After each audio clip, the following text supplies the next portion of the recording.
दोस्तों, आपका स्वागत है मेरे इलेक्ट्रिकल ट्यूटोरियल चैनल पे। यहाँ पर हम लोगों ने इलेक्ट्रोमैग्नेटिक थ्योरी या इलेक्ट्रोमैग्नेटिक फील्ड से एक न्यूमेरिकल प्रॉब्लम को लिया है जो कि इलेक्ट्रिक फ्लक्स डेंसिटी और इलेक्ट्रिक फील्ड इंटेंसिटी से रिलेटेड है।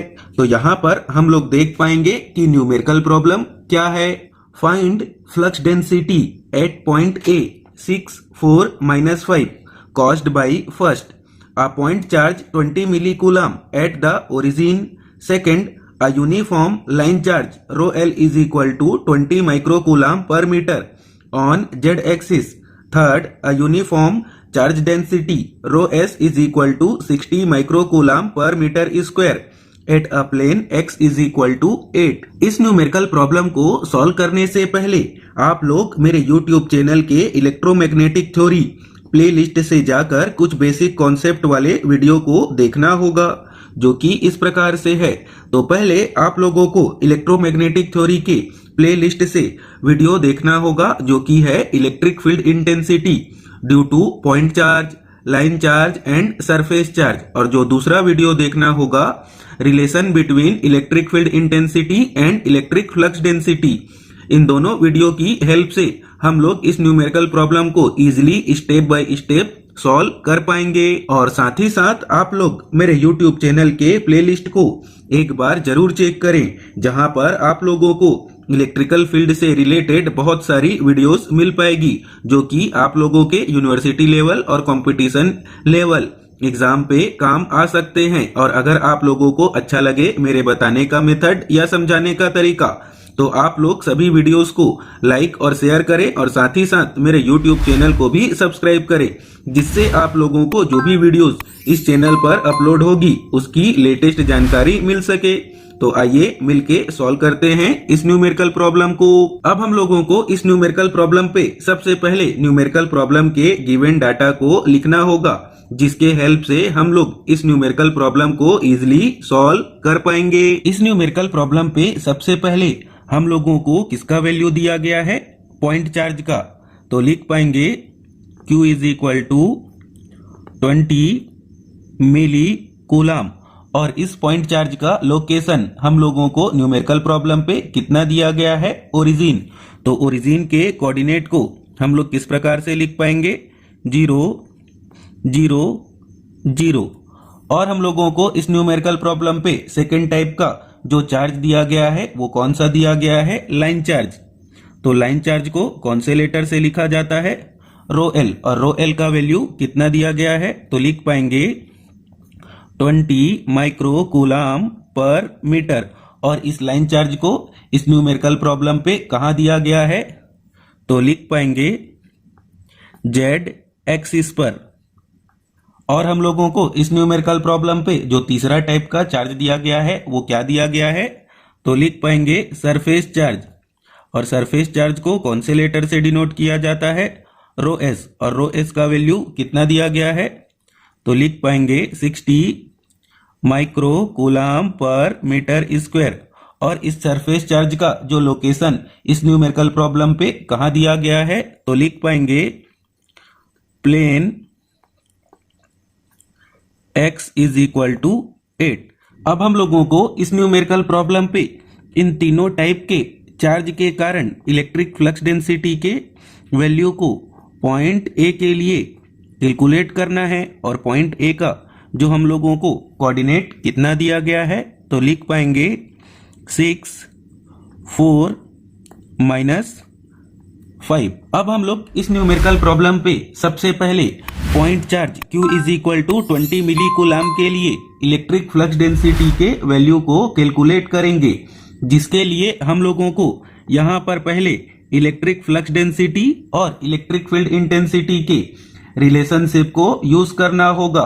तो यहाँ पर हम लोग लिख पाएंगे vector D is equal to epsilon 0 into vector E। और इस रिलेशनशिप को हम लोगों ने ऐसा क्यों लिखा है, क्योंकि हम लोगों को इस न्यूमेरिकल प्रॉब्लम पे रिलेटिव परमिटिविटी का वैल्यू नहीं दिया गया है, तो जिसके वैल्यू को हम लोगों को कितना लेना होगा, 1। और जैसा कि हम लोग जानते हैं कि पॉइंट चार्ज के लिए इलेक्ट्रिक फील्ड इंटेंसिटी का फॉर्मूला क्या होता है? तो लिखेंगे vector E P is equal to Q upon, यहां पर हम लोग डिनोमिनेटर पे कितना लिख पाएंगे?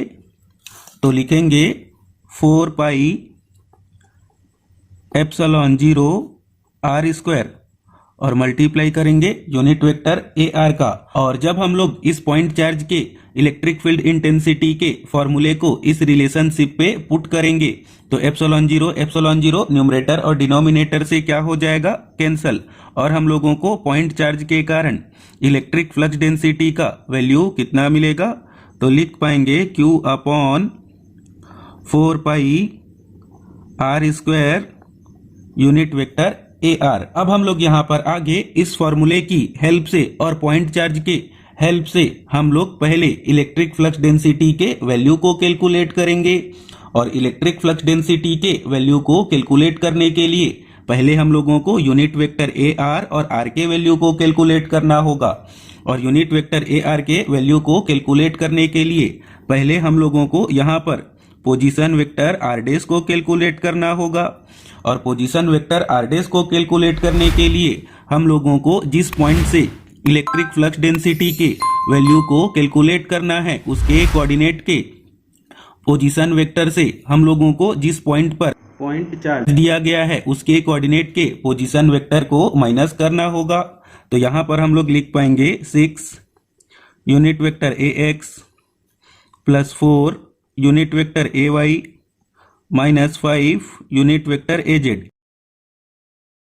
इस पोजीशन वेक्टर से हम लोगों को माइनस करना होगा इस कोऑर्डिनेट के पोजीशन वेक्टर को, जिसको हम लोग कितना लिख पाएंगे? 0 यूनिट वेक्टर ए एक्स प्लस 0 यूनिट वेक्टर ए वाई प्लस 0 यूनिट वेक्टर ए जेड। जब हम लोग इसको आगे सॉल्व करेंगे तो हम लोगों को पोजीशन वेक्टर आर डैश का वैल्यू कितना मिलेगा? तो लिखेंगे 6 यूनिट वेक्टर ए एक्स प्लस 4 यूनिट वेक्टर ए वाई माइनस 5 यूनिट वेक्टर ए जेड। अब हम लोग यहाँ पर आगे इस पोजीशन वेक्टर की हेल्प से डिस्टेंस आर या mod of vector are dash के वैल्यू को कैलकुलेट करेंगे, जिसके लिए हम लोगों को यहाँ पर इस पोजीशन वेक्टर के यूनिट वेक्टर के कोफिशिएंट को हम लोगों को रूट पे स्क्वायर करके क्या करना होगा? ऐड। तो यहाँ पर हम लोग रूट पे कितना लिख पाएंगे? लिखेंगे 6 का स्क्वायर प्लस 4 का स्क्वायर फिर प्लस करके माइनस 5 का स्क्वायर। और जब हम लोग इसको कैलकुलेटर से सॉल्व करेंगे तो हम लोगों को आर या mod of vector are dash का वैल्यू कितना मिलेगा? 8.77। अब हम लोग यहाँ पर आगे यूनिट वेक्टर ए आर के वैल्यू को कैलकुलेट करेंगे, जिसके लिए हम लोगों को यहाँ पर लिखना होगा position vector r upon mod of vector r. और जब हम लोग इस पे वैल्यू पुट करेंगे तो कितना लिख पाएंगे? न्यूमरेटर पे 6 यूनिट वेक्टर ए एक्स प्लस 4 यूनिट वेक्टर ए वाई माइनस 5 यूनिट वेक्टर ए जेड। और हम लोगों को इसके डिवाइड पे लिखना होगा, तो यहाँ पर हम लोग लिख पाएंगे 8.77। अब हम लोग इस पॉइंट चार्ज के इलेक्ट्रिक फ्लक्स डेंसिटी के रिलेशनशिप पर सभी वैल्यू को पुट करके पॉइंट चार्ज के कारण इलेक्ट्रिक फ्लक्स डेंसिटी के वैल्यू को कैलकुलेट करेंगे। तो यहाँ पर हम लोग पॉइंट चार्ज के कारण इलेक्ट्रिक फ्लक्स डेंसिटी के वैल्यू को किस प्रकार कैलकुलेट कर पाएंगे? तो हम लोगों को पहले पुट करना होगा पॉइंट चार्ज के वैल्यू को, जो कि कितना है? 20 मिली कूलम। और मिली को हटाने के लिए कितने का मल्टीप्लाई करेंगे? 10⁻³ का। और हम लोगों को इसके डिनोमिनेटर पर कितना लिखना होगा? तो लिखेंगे 4 पाई। अब हम लोग आर के वैल्यू को पुट करेंगे तो आर का वैल्यू कितना है? 8.77। तो कितना हो जाएगा? 8.77 का स्क्वायर। और हम लोगों को इसके साथ यूनिट वेक्टर का मल्टीप्लाई करना होगा। तो यूनिट वेक्टर कितना है? लिखेंगे 6 यूनिट वेक्टर ए एक्स प्लस 4 यूनिट वेक्टर ए वाई माइनस 5 यूनिट वेक्टर ए जेड। और हम लोगों को इसके डिनोमिनेटर पर कितना लिखना होगा? तो यहाँ पर हम लोग लिख पाएंगे 8.77 और जब हम लोग इसको कैलकुलेटर की हेल्प से सॉल्व करेंगे तो हम लोगों को पॉइंट चार्ज के कारण इलेक्ट्रिक फ्लक्स डेंसिटी का वैल्यू कितना मिलेगा, तो लिख पाएंगे 14.14 यूनिट वेक्टर AX, फिर plus 9.43 unit vector AY minus 11.79 unit vector AZ, और इस पूरे के साथ मल्टीप्लाई करना होगा 10⁻⁻6 का, और इलेक्ट्रिक फ्लक्स डेंसिटी का यूनिट क्या होता है, कूलम्ब पर मीटर स्क्वायर। अब हम लोग इस न्यूमेरिकल प्रॉब्लम पे आगे लाइन चार्ज के कारण इलेक्ट्रिक फ्लक्स डेंसिटी के वैल्यू को कैलकुलेट करेंगे, जिसके लिए हम लोग यहाँ पर फिर से इलेक्ट्रिक फ्लक्स डेंसिटी और इलेक्ट्रिक फील्ड इंटेंसिटी के रिलेशनशिप का यूज करेंगे। तो यहाँ पर हम लोग लिख पाएंगे vector D upon epsilon 0 into vector E, और हम लोग इस रिलेशनशिप को ऐसा कब लिख पाते हैं, जब हम लोगों को न्यूमेरिकल प्रॉब्लम पे रिलेटिव परमिटिविटी का वैल्यू ना दिया गया हो, तो उसके वैल्यू को हम लोगों को कितना लेना होता है, 1। और जैसा कि हम लोग जानते हैं कि लाइन चार्ज के कारण इलेक्ट्रिक फील्ड इंटेंसिटी का फॉर्मूला क्या होता है, तो लिखेंगे ρl upon 2 pi epsilon 0 r unit vector AR। और इस लाइन चार्ज के इलेक्ट्रिक फील्ड इंटेंसिटी के फॉर्मूले के वैल्यू को जब हम लोग इस रिलेशनशिप पर पुट करेंगे तो हम लोगों को लाइन चार्ज के कारण इलेक्ट्रिक फील्ड इंटेंसिटी का फॉर्मूला कितना मिल पाएगा, तो लिखेंगे ρl अपॉन 2 पाई r यूनिट वेक्टर AR, क्योंकि जब हम लोग इस पूरे वैल्यू को यहाँ पर पुट करेंगे तो न्यूमरेटर और डिनोमिनेटर से एप्सिलॉन 0 क्या हो जाएगा, कैंसल। तो हम लोगों को लाइन चार्ज के कारण इलेक्ट्रिक फ्लक्स डेंसिटी के लिए यह रिलेशनशिप मिलेगा। अब हम लोग इस रिलेशनशिप का यूज करके और इस लाइन चार्ज के गिवन वैल्यू का यूज करके लाइन चार्ज के कारण इलेक्ट्रिक फ्लक्स डेंसिटी के वैल्यू को कैलकुलेट करेंगे। अब हम लोग यहाँ पर आगे लाइन चार्ज के कारण इलेक्ट्रिक फ्लक्स डेंसिटी के वैल्यू को कैलकुलेट करने के लिए पहले हम लोगों को लाइन चार्ज का वैल्यू z एक्सिस पर दिया गया है उसके कोऑर्डिनेट को लिखना होगा। तो z एक्सिस पर रखे हुए लाइन चार्ज के लिए हम लोग कोऑर्डिनेट को किस प्रकार से लिख पाएंगे, तो हम लोगों को z एक्सिस के कोऑर्डिनेट के लिए पॉइंट A के z एक्सिस के कोऑर्डिनेट का यूज करना होगा, और x और y के लिए हम लोग कितना लिख पाएंगे, 0 0, और z के लिए कितना लिखेंगे, -5। अब हम लोग यहाँ पर आगे इस रिलेशनशिप के लिए यूनिट वेक्टर AR और R के वैल्यू को कैलकुलेट करेंगे। और यूनिट वेक्टर AR के लिए हम लोगों को पहले यहाँ पर पोजीशन वेक्टर R' के वैल्यू को कैलकुलेट करना होगा, और पोजीशन वेक्टर R' के वैल्यू को कैलकुलेट करने के लिए हम लोगों को जिस पॉइंट से इलेक्ट्रिक फ्लक्स डेंसिटी के वैल्यू को कैलकुलेट करना है उस पॉइंट के पोजीशन वेक्टर से जिस पॉइंट पर हम लोगों को लाइन चार्ज दिया गया है उसके पोजीशन वेक्टर को माइनस करके लिखना होगा। तो यहाँ पर हम लोग कितना लिख पाएंगे, 6 unit vector AX plus 4 unit vector AY minus 5 unit vector AZ। Minus करके लिखेंगे इस पॉइंट के पोजीशन वेक्टर को, तो लिखेंगे 0 unit vector AX plus 0 unit vector AY minus 5 unit vector AZ। और जब हम लोग यहाँ पर आगे सॉल्व करेंगे तो हम लोगों को पोजीशन वेक्टर R' का वैल्यू कितना मिलेगा, 6 unit vector AX plus 4 unit vector AY। अब हम लोगों को इस रिलेशनशिप के लिए R या यूनिट वेक्टर AR के लिए मॉड ऑफ वेक्टर R' के वैल्यू को कैलकुलेट करना होगा। इसके लिए हम लोगों को पोजीशन वेक्टर के यूनिट वेक्टर के कोफिशिएंट को रूट पे हम लोगों को स्क्वायर करके क्या करना होगा, ऐड करना होगा। तो यहाँ पर लिख पाएंगे 6 का स्क्वायर प्लस 4 का स्क्वायर, और जब हम लोग इसको कैलकुलेटर से सॉल्व करेंगे तो हम लोगों को इसका वैल्यू कितना मिलेगा, 7.21। और जैसा कि हम लोग जानते हैं कि यूनिट वेक्टर AR कैसे कैलकुलेट किया जाता है, position vector R upon mod of vector R। अब हम लोग यहाँ पर आगे वैल्यू पुट करेंगे तो लिख पाएंगे न्यूमरेटर पे 6 unit vector AX plus 4 unit vector AY, और हम लोगों को इसके डिनोमिनेटर पर वैल्यू कितना लिखना होगा, तो लिख पाएंगे 7.21। अब हम लोग यहाँ पर आगे इस रिलेशनशिप पे सभी वैल्यू को पुट करके लाइन चार्ज के कारण इलेक्ट्रिक फ्लक्स डेंसिटी के वैल्यू को कैलकुलेट करेंगे। तो यहाँ पर अब हम लोग आगे कितना लिख पाएंगे, electric flux density due to line charge. तो हम लोगों को न्यूमरेटर पे पहले लाइन चार्ज के वैल्यू को पुट करना होगा, जो कि कितना है 20 माइक्रो कूलम। तो माइक्रो को हटाने के लिए 10⁻⁻⁶, और हम लोगों को इसके डिनोमिनेटर पर वैल्यू लिखना होगा 2 पाई, और आर के वैल्यू को लिखेंगे जो कि कितना है 7.21, और हम लोगों को इसके साथ मल्टीप्लाई करना होगा यूनिट वेक्टर को,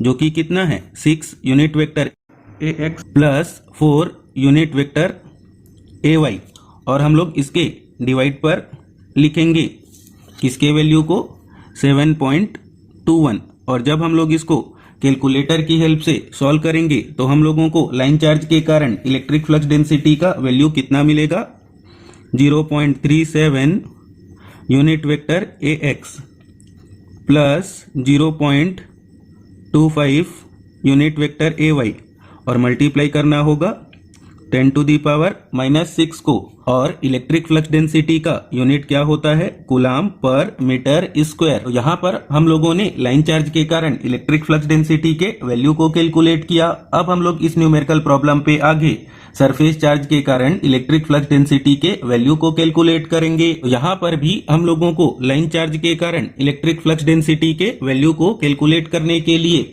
हम लोगों को यहाँ पर भी इलेक्ट्रिक फ्लक्स डेंसिटी और इलेक्ट्रिक फील्ड इंटेंसिटी के रिलेशनशिप का यूज करना होगा, जो कि क्या है vector D is equal to ε0 into vector E। और हम लोग इस रिलेशनशिप को ऐसा कब लिख पाते हैं, जब हम लोगों को न्यूमेरिकल प्रॉब्लम पे रिलेटिव परमिटिविटी का वैल्यू नहीं दिया गया हो। तो हम लोगों को उसके वैल्यू को कितना लेना होता है, तो लिखेंगे ε r इज इक्वल टू 1। और जैसा कि हम लोग जानते हैं कि सरफेस चार्ज के कारण इलेक्ट्रिक फील्ड इंटेंसिटी का फॉर्मूला क्या होता है, तो लिखेंगे ρs upon 2ε0 unit vector AR। और जब हम लोग इस फॉर्मूले को इस वाले रिलेशनशिप पर पुट करेंगे तो न्यूमरेटर और डिनोमिनेटर से ε0 क्या हो जाएगा, कैंसल, और हम लोगों को सरफेस चार्ज के कारण इलेक्ट्रिक फ्लक्स डेंसिटी का रिलेशनशिप कितना मिलेगा, ρs upon 2 unit vector AR। अब हम लोग इस फॉर्मूले का यूज करके सरफेस चार्ज डेंसिटी के कारण इलेक्ट्रिक फ्लक्स डेंसिटी के वैल्यू को कैलकुलेट करेंगे। हम लोगों को जहां पर सरफेस चार्ज डेंसिटी दिया गया है, तो यहां पर हम लोगों को सरफेस चार्ज डेंसिटी का वैल्यू कहां दिया गया है, plane x is equal to 8। तो हम लोग plane x is equal to 8 के लिए कोऑर्डिनेट कितना लिख पाएंगे, तो हम लोगों को x एक्सिस के लिए कितना लेना होगा 8, और y और z के लिए हम लोग कितना ले पाएंगे 4 और -5। तो हम लोग इस पॉइंट के पोजीशन वेक्टर को इस पॉइंट के पोजीशन वेक्टर पे माइनस करके पोजीशन वेक्टर r डैश के वैल्यू को कैलकुलेट करेंगे।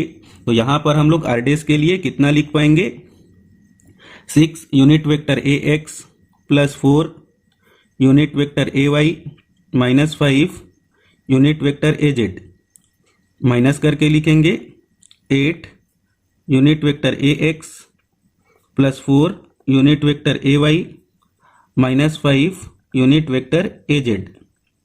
और जब हम लोग इसको आगे सॉल्व करेंगे तो पोजीशन वेक्टर r डैश का वैल्यू कितना मिलेगा -2 यूनिट वेक्टर ax। अब हम लोग यहाँ पर आगे यूनिट वेक्टर ar के लिए r या mod of vector r dash के वैल्यू को कैलकुलेट करेंगे, जिसके लिए हम लोगों को यहाँ पर आगे रूट पे पोजीशन वेक्टर के यूनिट वेक्टर के कोफिशिएंट को स्क्वायर करके लिखना होगा। तो लिख पाएंगे -2 का स्क्वायर। तो हम लोगों को r या mod of vector r dash का वैल्यू कितना मिलेगा 2। अब हम लोग यहाँ पर आगे यूनिट वेक्टर AR के वैल्यू को कैलकुलेट करेंगे, जिसके लिए हम लोगों को पोजीशन वेक्टर R पे mod of vector R dash के वैल्यू को डिवाइड करना होगा। तो यहाँ पर हम लोग लिख पाएंगे -2 unit vector AX divided by 2। जब हम लोग इसको सॉल्व करेंगे तो यूनिट वेक्टर AR का वैल्यू हम लोगों को कितना मिलेगा -AX। अब हम लोग इस रिलेशनशिप पे सभी वैल्यू को पुट करके सरफेस चार्ज डेंसिटी के कारण इलेक्ट्रिक फ्लक्स डेंसिटी के वैल्यू को कैलकुलेट करेंगे। तो यहाँ पर अब हम लोग सरफेस चार्ज के कारण इलेक्ट्रिक फ्लक्स डेंसिटी के वैल्यू को कैलकुलेट करेंगे। तो हम लोगों को पहले सरफेस चार्ज के वैल्यू को लेना होगा, जो कि कितना है 60 माइक्रोकूलाम, तो माइक्रो को हटाने के लिए 10⁻⁻6 और डिवाइड पे हम लोगों को लिखना होगा 2 को, और इसके साथ मल्टीप्लाई करेंगे यूनिट वेक्टर माइनस AX को। तो जब हम लोग इसको सॉल्व करेंगे तो सरफेस चार्ज के कारण हम लोगों को इलेक्ट्रिक फ्लक्स डेंसिटी का वैल्यू कितना मिलेगा, -30 × 10⁻⁻6 यूनिट वेक्टर AX, और इलेक्ट्रिक फ्लक्स डेंसिटी का यूनिट क्या होता है, कूलाम पर मीटर स्क्वायर। अब हम लोगों को इस न्यूमेरिकल प्रॉब्लम पे टोटल फ्लक्स डेंसिटी के वैल्यू को कैलकुलेट करना है। तो हम लोगों ने जो electric flux density point charge के कारण कैलकुलेट किया है, और जो हम लोगों ने electric flux density line charge के कारण कैलकुलेट किया है, और जो हम लोगों ने electric flux density surface charge के कारण कैलकुलेट किया है, तीनों के वैल्यू को हम लोगों को यहाँ पर ऐड करना होगा। तो यहाँ पर अब हम लोग जो अलग अलग चार्ज के कारण जो हम लोगों ने इलेक्ट्रिक फ्लक्स डेंसिटी के वैल्यू को कैलकुलेट किया है, अब हम लोग उसको ऐड करेंगे तो हम लोगों को कितना मिलेगा, -15.49 यूनिट वेक्टर AX, फिर प्लस करके 9.68 यूनिट वेक्टर AY, फिर -11.78 यूनिट वेक्टर AZ इंटू 10⁻⁻6, और फ्लक्स डेंसिटी का यूनिट क्या होता है, कूलाम पर मीटर स्क्वायर। तो इसी के साथ ही हम लोगों का यह न्यूमेरिकल प्रॉब्लम कंप्लीट हुआ, जिस पर हम लोगों ने सीखा कि अलग अलग चार्ज के कारण हम लोगों को किस प्रकार से उसके इलेक्ट्रिक फील्ड इंटेंसिटी के फॉर्मूले का यूज करके फ्लक्स डेंसिटी के वैल्यू को किस प्रकार से कैलकुलेट करना होगा। और जब हम लोग अलग अलग चार्ज डेंसिटी के कारण फ्लक्स डेंसिटी के वैल्यू को कैलकुलेट करेंगे तो टोटल फ्लक्स डेंसिटी के लिए सभी फ्लक्स डेंसिटी के वैल्यू को हम लोगों को ऐड करना होगा। तो अगर आपको यह सब बताने का मेथड, समझाने का तरीका अच्छा लगा हो तो इस वीडियो को ज्यादा से ज्यादा लाइक और शेयर करें, और साथ ही साथ मेरे YouTube चैनल को भी सब्सक्राइब करें। Thank you, all the best.